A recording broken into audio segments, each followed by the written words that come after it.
Mijiet ta' persuni attendew għal Malta International Fish Fest tal din is-sena, inizjattiva li kienet maqsuma fuq jumejn f'Marsa Xlokku fil-Mellieħa, kollaborazzjoni mal-kunsilli lokali rispettivi.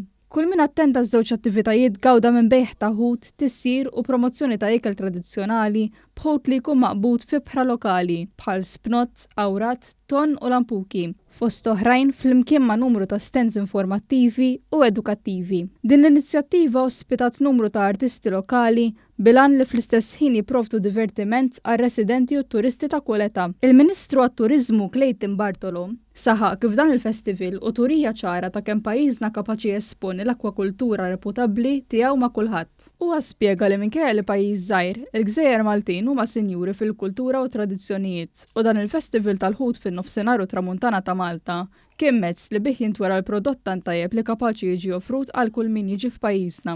Is-Segretarju Parlamentari għas-Sajt l-Akwakultura u Drittijiet tal-Annimali Elisha Buġeja Sajt esprimit is-sodisfazzjon tagħha waqt li spjegat kif il-Fish Fest se jibqa' jservi ta' opportunità biex kemm il-Maltin kif ukoll it-turisti jkunu jistgħu japprezzaw aħjar il-ħidma kbira li jinvolvi s-sajt. Aktar minn hekk din il-festa kienet opportunità għall familji kollha biex gawdew mill-esperjenzi sbieħ li joffru dawn l-avvenimenti.